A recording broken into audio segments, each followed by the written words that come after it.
Thank you, Chris, for inviting me today. It was really nice to be invited and actually talk about this. And thank you everybody else for coming as well and listening. I wrote this paper last year, started it as a commentary piece actually during like the first lockdown here in the UK. Part of it at the moment, I think, feels very much like we're back into the situation as we were when we started off in lockdown. We seem to have gone full circle in my mind. So I thought what I'd do today anyway is probably draw a lot on like the original paper that I wrote, just because with being back in that situation as we are now, I think it just gives a flavour of like where we are. I mean, I will talk about new stuff as well, because I mean, there's a lot happened since I wrote that like this paper. So what I'll start with, first of all, we'll look at how like species meet, and like in particular humans and COVID-19 virus. It also draws attention to the post-digital world, using digital contact tracing apps as an example. And the paper examines what has led us to the situation we find ourselves in with COVID-19, as well as the role data is currently playing. So I'll start off with species meeting and interacting, and then I'll talk about the Anthropocene and COVID-19, and then I'll talk about data and the NHS COVID19 app, which is actually both apps. So like the one I talked about originally in the published paper is the first app that the NHS designed, but I'll also talk about the second app that we've got now, and then I'll finish like we're talking about coming together of multi-species engagement entanglement, with the PostDigital. So useful starting point for thinking through human virus data relations is through the work of like Donna Haraway. And Haraway's work examines the relationships between humans and the more than human world. And our more than human world reaches beyond our relationships with animals. And bacteria and viruses are also part of the ecosystems in which we belong. And so they've played a role in human evolution. And Donna Haraway, she has a really useful quote, which I'll just read to you. I love the fact that human genomes can be found in only about 10% of all the cells that occupy the mundane space that I call my body. The other 90% of the cells are filled with the genomes of bacteria, fungi, protists and such, some of which play in a symphony necessary to my being alive at all, and some of which are hitching a ride and doing the rest of me of us no harm. So of course, many microbes do not cause humans or animals harm. However, coronavirus is causing us harm. And in most likelihood, coronavirus did originate in animals. So when I originally wrote the paper, I think the consensus at that time was that it originated from a pangolin. But I think that's now changed now. And I think people are thinking that it's likely to be bats that have been the original source. And then the virus is transmitted to other animals and then to humans. And at the time I wrote the paper, scientists were working to establish its origins. I think there was a sense at the time that the source won't ever be found, although I know that at the moment the World Health Organization, they've got scientists going out shortly to see if they can establish where it actually came from. So I think that's due to happen in the next few weeks. And I think humans often see themselves as separate to animals, but I think COVID-19 illustrates that all species are part of the same ecosystems, and that includes viruses. So Donna Haraway, some of Donna Haraway's work was developed in a mutual interaction with Karen Barrard, and Haraway uses Barrard's terminology of interaction in describing what we might know as human-animal interactions. And for Barrard, she uses a concept of interaction as opposed to interaction. And for her, what becomes known is due to specific interactions or these interactions, and that normally knowing is perceived to be a human trait, but instead we should see knowing as part of the wider world instead, and within these interactions should be between humans and the more than human world. And here we can learn reciprocally. So as such, humans are not separate to the rest of the world. We are part of the world in which we live, and we're sharing that world with coronavirus now. And so this virus-human-animal interaction which occurred illustrates a further point made by Karen Barrard, in that interactions do not have to actually involve humans. And I find Karen Barrard's work helps us to start thinking about these multi-species entanglements. And it's the interactions which enable the coming together and entanglements. So Donna Haraway, she views this coming together in these entanglements as becoming with, and becoming with is to become worldly. So species meeting brings humans and the more than human world together. And in doing so, humans become aware of the multiple worlds in which they encounter and which they're part of. So becoming with gives up this idea of human exceptionalism. So coming together in entanglements becomes possible once we all see life operating on the same plane and that all lives are interconnected. So by considering the nature, culture, social and scientific aspects of our lives, we can use all of our capacities to make a life which connects with as many different species as possible. And I think this is important because we need to ensure that we are treating the more than human world both ethically and sustainably. And if we don't treat the world in that way, and especially the more than human world, we risk over and exploiting it. And by connecting with different species, we're connecting with kin. And this is an argument that Donna Haraway makes. And for Haraway, kin is more than our relationship with other humans. It involves our relationships with the more than human world through like accountabilities and obligations. And she quotes, making kin and making kind as category care relatives without ties by birth, lateral relatives, lots of other echoes, stretch the imagination and can change the story. So for me, by stretching the imagination, I argue that you can see viruses as kin, although not a very nice kin, but still a kin. And this enables us to see why viruses can become part of us. And we need to think beyond the species we can see and turn our gaze to microbes as well. So this word kin conjures up images of an assemblage. So perhaps it's time that we think of kin as being everything that inhabits the earth. So like from the microscopic and microbial right through to the blue whale. And this making kin approach enables us to situate our understanding of human-virus relations in a process of co-evolution. And in respect to COVID-19, this has occurred on two levels. So firstly, you've got the virus spreading from animal to human. And then secondly, you've got the virus spreading from human to human. And so thinking about the virus in this way, spreading from human to human, means we have to think of COVID-19 as kin.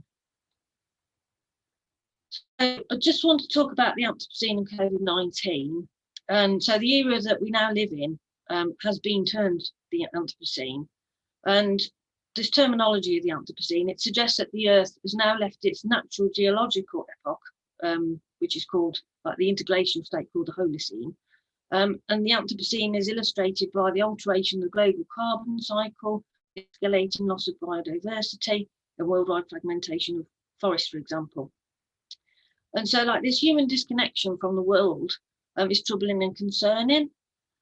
However, before the COVID-19 pandemic, I think climate change and harm to the environment, it was making its way onto government agendas, and it had become more prevalent in people's consciousness, especially like with extreme weather events and melting ice sheets being like daily occurrences now. So we can see climate change, biodiversity loss, toxic chemicals, the depletion of water resources and the depletion of other physical resources, all threatening to collapse the Earth's systems. And this is a problem because of like the interconnected webs of multi-species entanglements, which like sustain life on Earth. So however, in the era of the Anthropocene, many of these webs are disentangling, and there's arguments around it. We are now entering the Earth's sixth mass extinction event. So this sixth mass extinction event means that we need to broaden accountability and acknowledge the harms humans are causing to the more than human world. So whilst multi-species entanglements are needed to sustain life on Earth, humans are just likely to exploit them as well. And so like COVID-19 most likely arose because of the human exploitation of another species. And so only when we acknowledge like these contradictions can we move forward in addressing the problems that we collectively face. And whilst it might not be immediately obvious what the relationship is between Anthropocene and COVID-19, the two are inextricably linked because like these multi-species entanglements.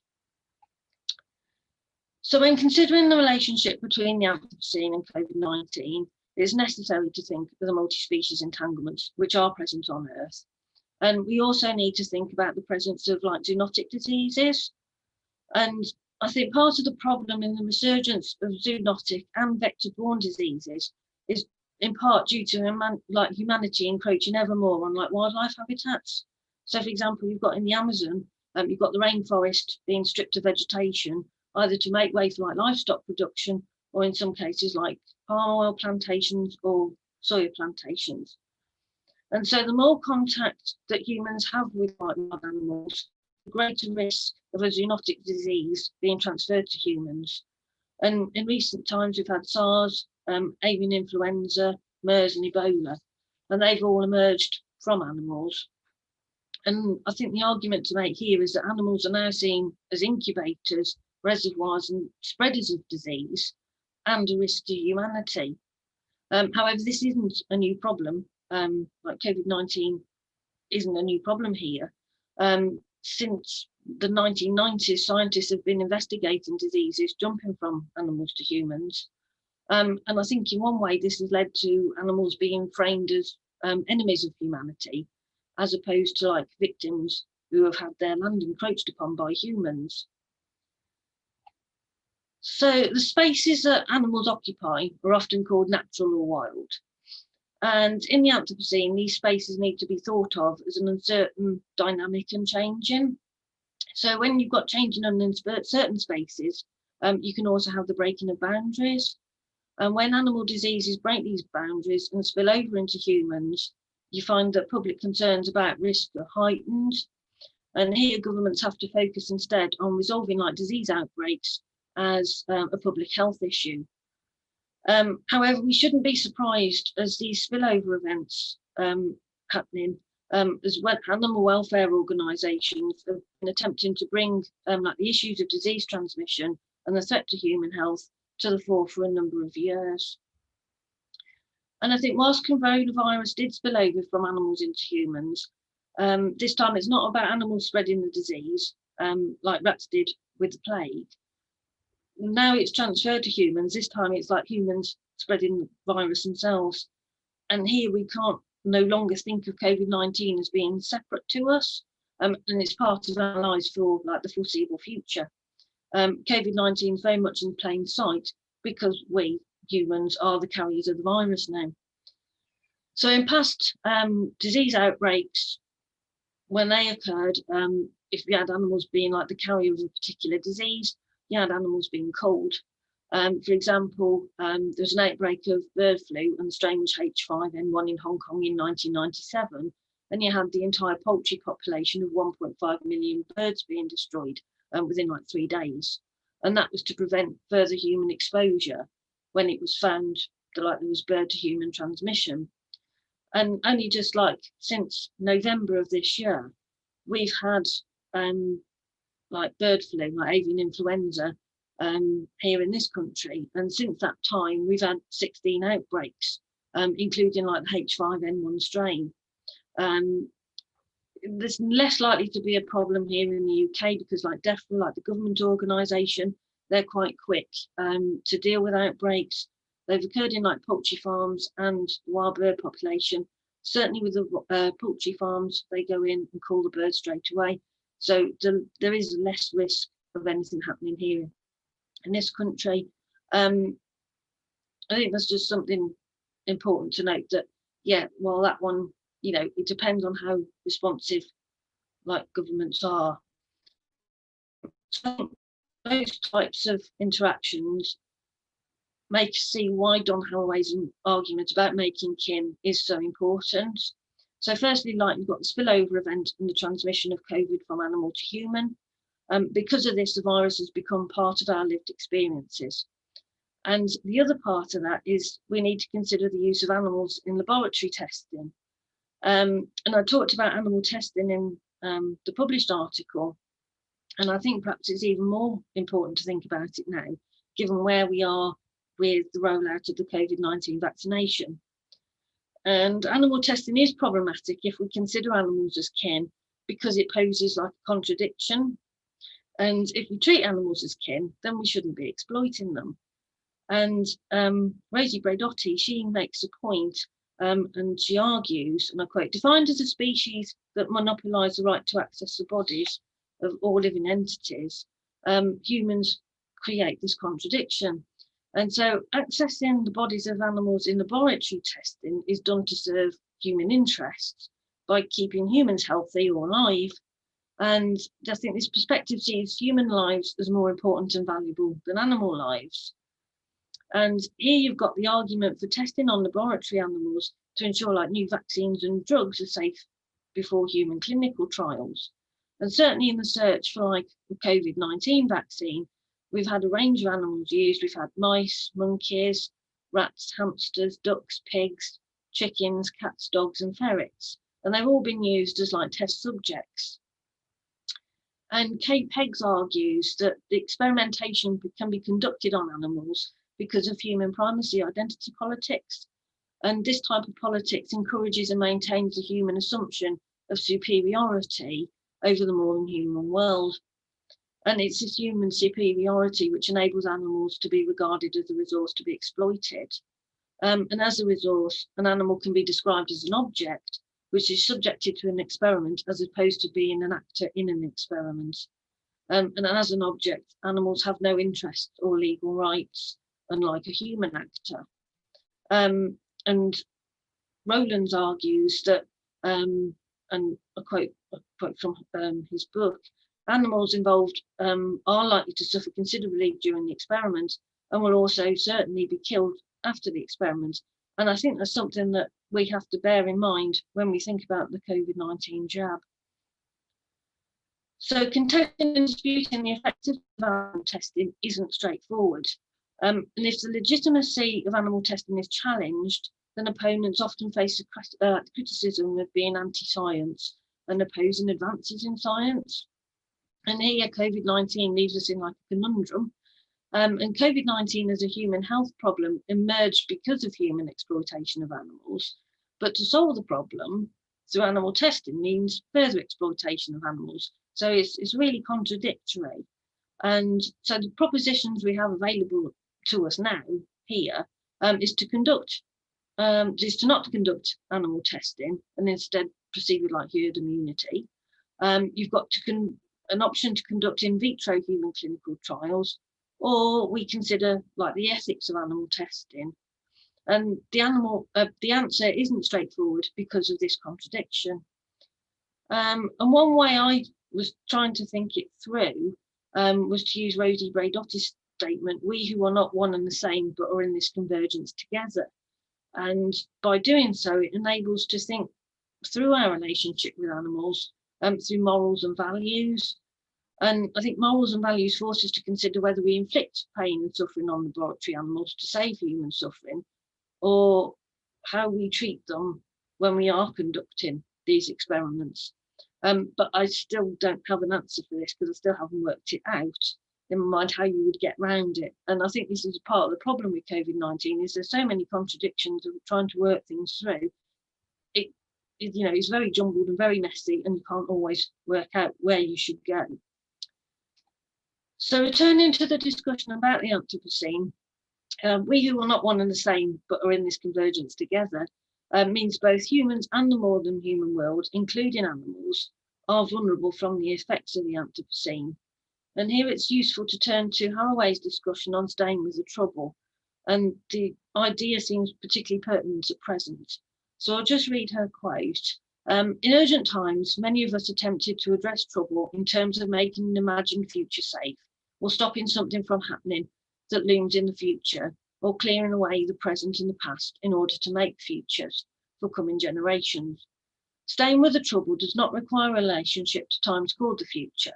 In fact, staying with the trouble requires learning to be truly present, not as a vanishing pivot between awful or endemic past and apocalyptic or salvic futures, but as moral critters entwined in myriad unfinished configurations of places, times, matters, and meanings.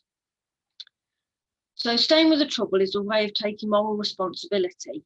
Humans and the more than human world remain in the present with the knowledge that we live in difficult times. And it's not about imaginary safe futures or preventing something from happening. And I think staying with the trouble means like we who are not one and the same, but are in this convergence together, need each other in like these collaborations and associations that, we don't always see. And I think the COVID-19 pandemic is forcing us to stay with the trouble. And out of necessity, we have to remain in the present. And I think COVID-19 is very much an example of staying with the trouble.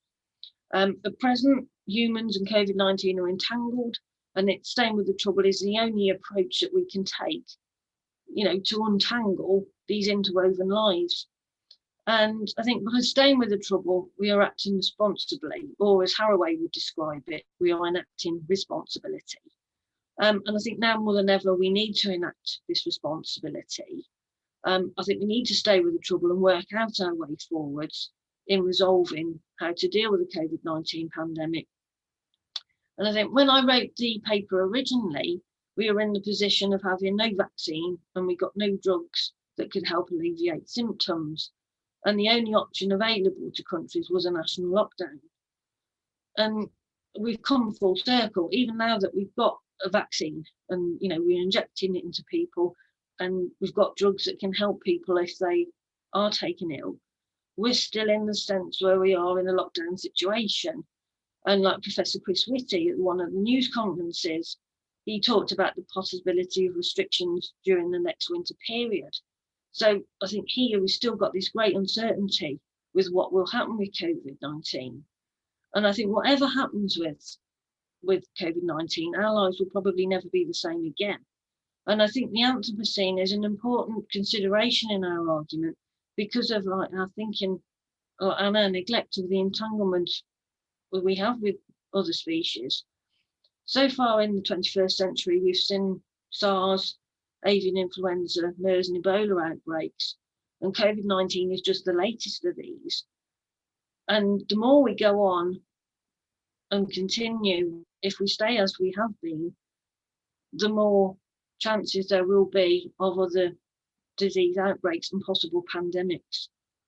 And I think by rethinking our future, both Donna Haraway and Mackenzie Walker, they both argue that there's a temptation to reject the term the Anthropocene because it is too anthropocentric, it's too focused on people. And I think this is a sentiment we need to agree with in the light of what's happened with COVID-19. And our gaze for too long has been focused on humanity, and we've neglected to address some of the issues with the modern human world. And I think there needs to be this collective effort to address the problems that the world faces. So I just want to move on now and just talk about what we are with the COVID-19 app. And this is the final aspect I want to talk about before trying to piece all these pieces together, the jigsaw and all the different entanglements.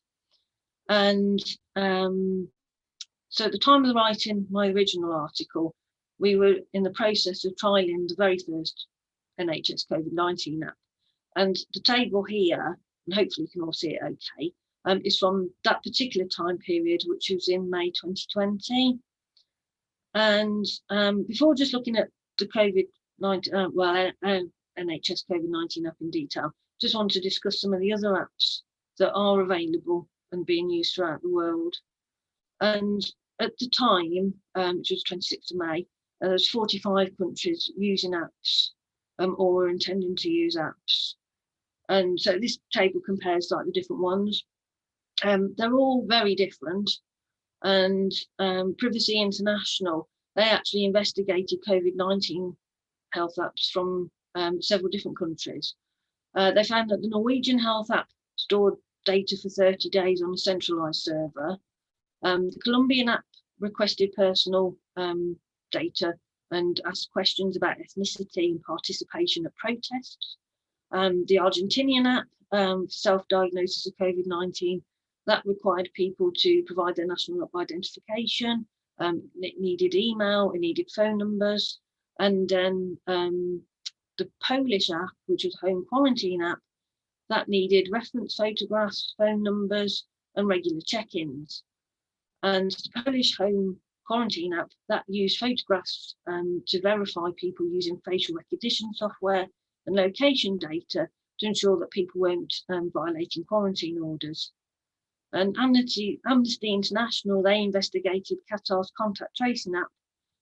Their app was mandatory and people were facing up to 3 years in prison if they refused to use it.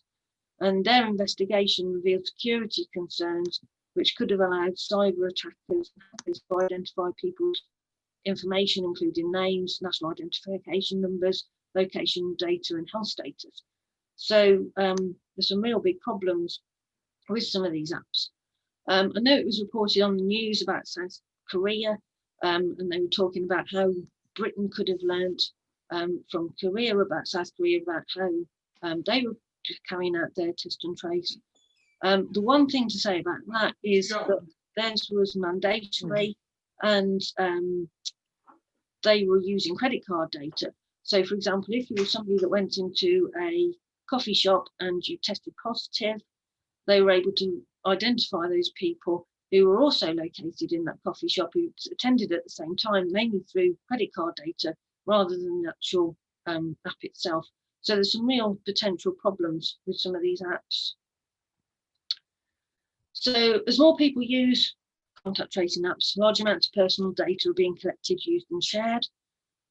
Certain contact tracing apps are using algorithms which are based on biased data and further discriminating against certain groups.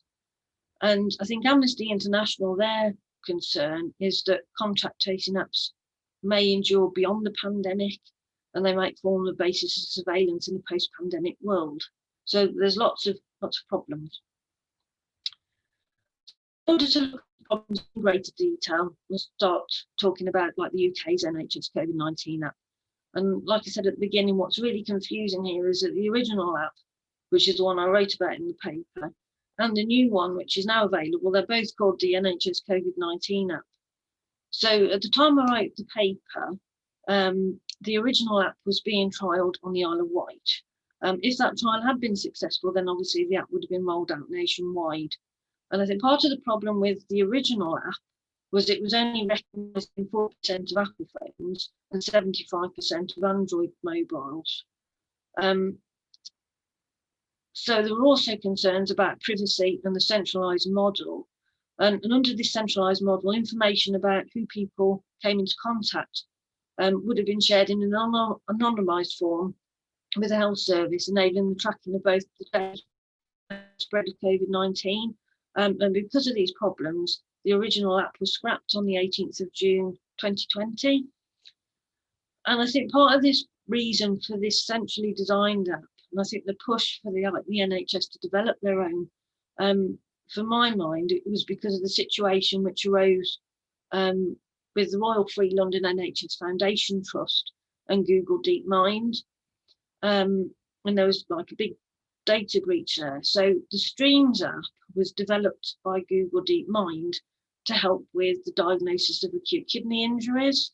And in this development and in this partnership with the Royal Free and Google DeepMind, the personal data of about 1.6 million patients was provided by the NHS to Google DeepMind. And obviously this broke the Data Protection Act. And I think perhaps part of the thinking of having like an NHS developed app was that these issues of privacy and not allowing data to be easily transferred into the hands of the big tech companies, this would have been one way of getting around it. However, with like the new app that we've got now that we're using, no data is held in a single database. But I think what's happened with Google DeepMind, I would say there's still perhaps potential issues of privacy, and perhaps we haven't yet seen that work out and what might happen here. So that's something to perhaps keep an eye on in the future. So obviously, as more people use the NHS COVID-19 app on their smartphones, more and more data is being collected about the virus and it's spread throughout the community. But I think the questions we have to ask here is who is gaining from the use of this data and smartphone app. And here it's useful to consider what Karen Barad calls a politics of possibilities, ways of responsibly imagining and intervening in the configurations of power. And currently, although you were just talking of a virus and it's only a virus, COVID-19 holds power as it drastically changed our lives and still continues to do so. And I think with the questions that we have to ask, with the first app, there's the question of whether the contact tracing app transferred power to the UK government and the scientists that were working through data collection and analysis of the data. did it transfer it to them? With the second app, I'd ask, and I'd, trying to work through, is whether power is transferred to Apple and Google. And with both of the apps, is power transferred to citizens who are trying to keep themselves safe when they use the apps? And I think even now, these questions are all ones that need addressing. And I think these questions show, though, that including data and entanglement between humans and a virus suddenly adds political dimension that we don't necessarily always think of. And I think what the NHS COVID-19 app does illustrate is a point made by Deborah Lupton, in that there's a potential for humans and digital data to learn from one another as they come together. So as the NHS COVID-19 app's rolled out and more people use it, it learns from data analysis. And it's through this data collection and analysis that humans and data learn from one another. And the more interactions there are with people with coronavirus, then the more the data is collected and the more that COVID-19 is going to be understood. However, if we dig deeper, there's more to the NHS COVID-19 app than just collecting data. And digital technologies are becoming increasingly powerful in terms of decision making and policy making. And they're also becoming powerful in understanding our own identities as well. So Deborah Lupton, she's examined programmes which have promoted patient self-care, preventative medicine and health promotions. And she found narratives which fosters gains for the individual alongside the community and the public good when we use these types of apps. And this type of citizenship enables all to gain, and basically based on altruistic thinking. So certainly with the NHS COVID-19 app, people will need to be willing to share their data for others to gain.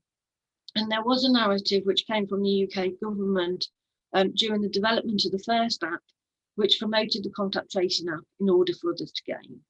And it was illustrated in a news interview with Matt Hancock, like the Secretary of State for Health and Social Care.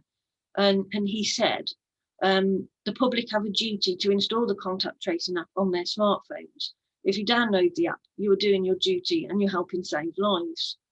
And here, I think it comes in this sense of duty and doing good for the community. It shifts the onus of care onto citizens.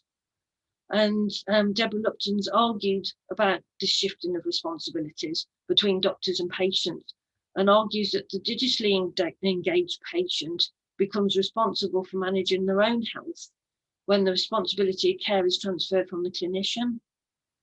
And I think we can see like the NHS COVID-19 app as being as an approach to encourage people to manage their own health and that of other people.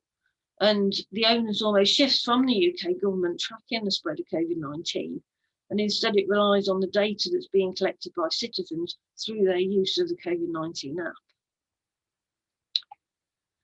So if we use Donna Haraway's terminology, staying with the trouble, though we must acknowledge that there are going to be problems arising from apps such as COVID-19, NHS COVID-19 app, and a range of characteristics including gender, ethnicity, race, religion, socioeconomic status, location and nationality determine how individuals become data subjects.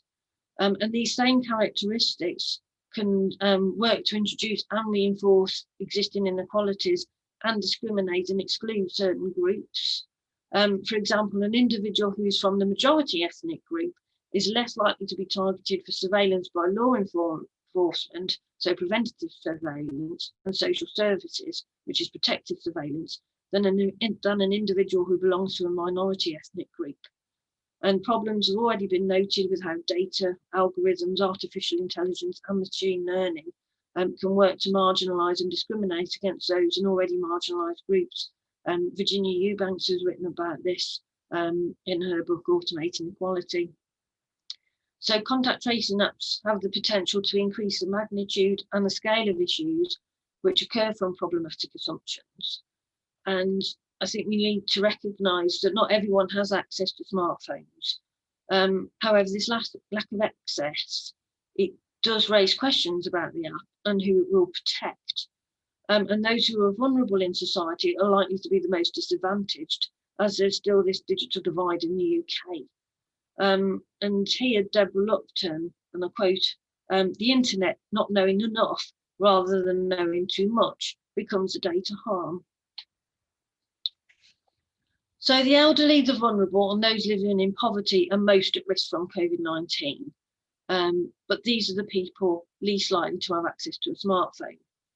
And so here it raises the question is, does this mean that those who don't have access to this type of technology are at greater risk of catching coronavirus?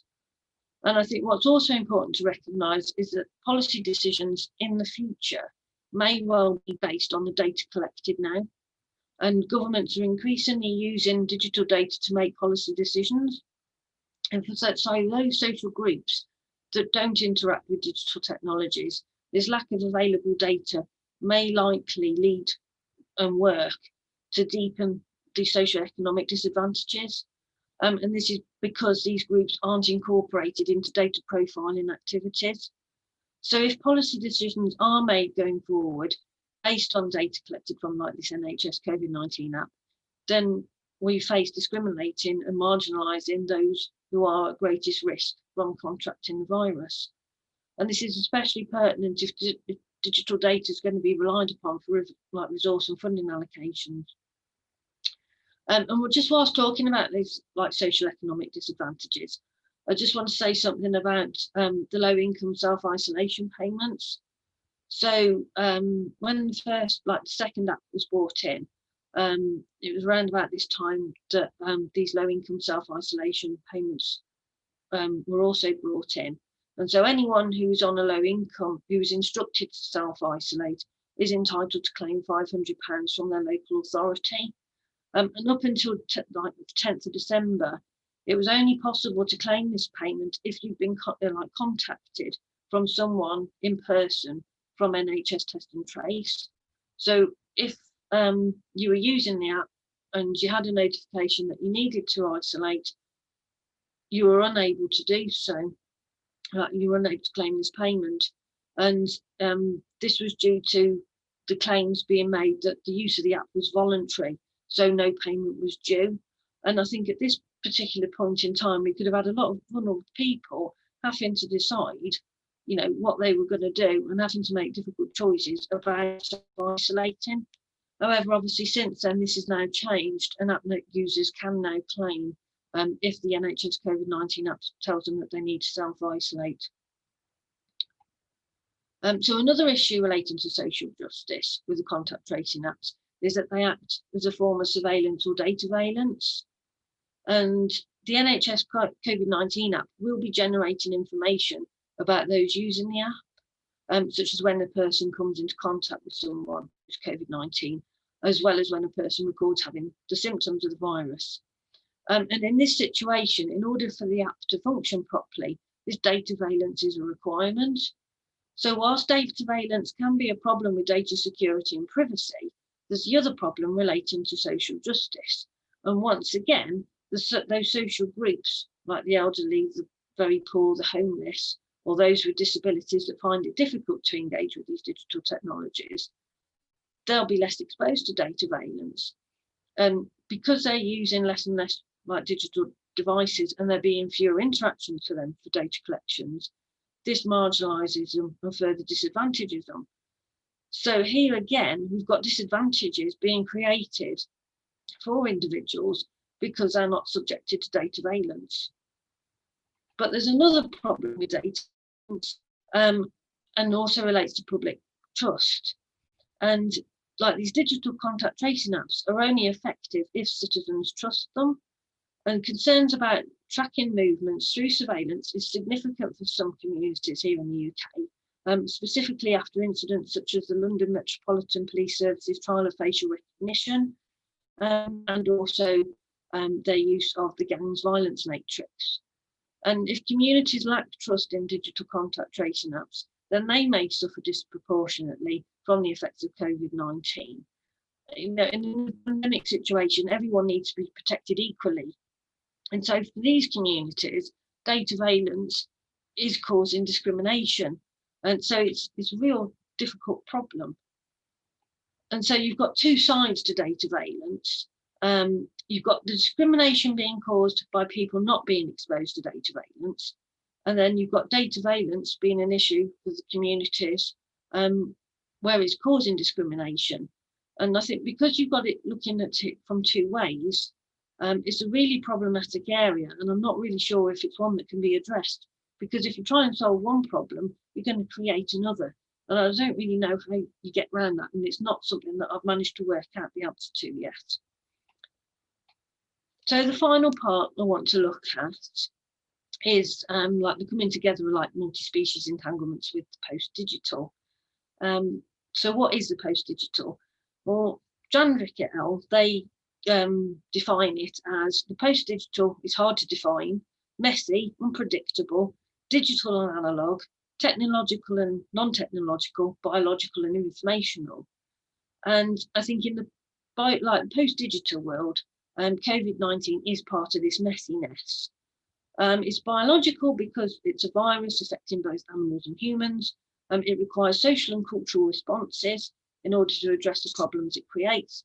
And then it's digital because of like some of our social and cultural responses require digital technology to address this. So how does all this complexity fit together? And I think trying to explain all of these interactions with COVID-19 isn't straightforward. Entanglements aren't just constrained to those which are multi-species. We've now got them stretching out to the digital. And this is where I argue that species and data meet and interact. And the example of the NHS COVID19 app illustrates how humans, COVID-19 and digital technology and data come together.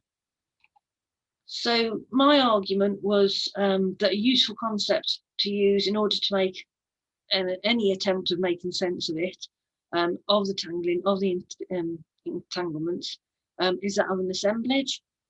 And Deborah Lupton, she argues that the concept of the assemblage is a way of acknowledging the material and non-material, the human and non-human, the fleshy and the ideational in ever-changing configurations. And I think it's a really, really good quote, that. And I think it's important to acknowledge that data isn't autonomous. Data exists alongside humans and technologies. So when human bodies transect and interact with technologies, the concept of the cyborg can be used. And this approach acknowledges like the blurring, indistinct and ambiguous boundaries between like humans and technologies in the creation of these assemblages. And Deborah Lupton, she developed the concept of digital cyborg assemblages to indicate like the interactions between human actors and digital technologies.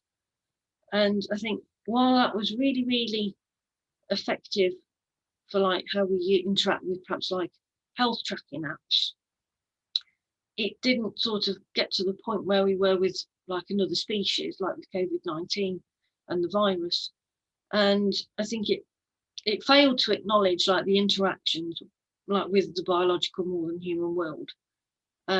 So I argued that where you had interactions between humans, other biological entities and the digital, that you could use the concept of the post-digital hybrid assemblage. So for me, post-digital hybrid assemblages enable the coming together of humans, biological more than human worlds and the digital. This concept enables us to see how interactions through the coming together and entanglements between these three different entities, they transform society. And as Haraway argues, informatics hybridizes with biologies. And that's exactly what I see like these post-digital hybrid assemblages doing. These post-digital hybrid assemblages, they enable us to push beyond boundaries. They enable us to understand COVID-19 and its impact on society. However, these post-digital hybrid assemblages are messy. And I think this is because of like the interactions that Karen Barra described, like these interactions between the different entities like human, digital, and more than human world. And I think when we're thinking about dealing with interactions between humans, the biological more than human world and the digital, we need a concept that covers all three, not just like a couple of aspects. And Donna Haraway, she gives a really good quote that humans have an incapacity to think the world that is actually being lived, the inability to confront the consequences of the world that one is in fact engaged in, and the limiting and thinking to functionality, the limiting of thinking as business as usual. And I argued in my published paper that we need to move away from thinking of business as usual and instead start thinking about these interactions between humans, COVID-19 and the digital. And we need to start embracing the opportunities that new technologies offer, but we need to steer them towards like new forms of solidarity and debate. We don't just accept them for what they are. And I think this point in time, we could have used the opportunity to reimagine and reshape our relationship with technology, perhaps from a social justice perspective. But I don't think we did. And I still don't think we're doing that now, which is a shame really, but that's just how we are. So technologies are becoming more prevalent in society. Not always before a societal debate and conversation has taken place concerning their introduction. I think we can see social justice being implemented with technology.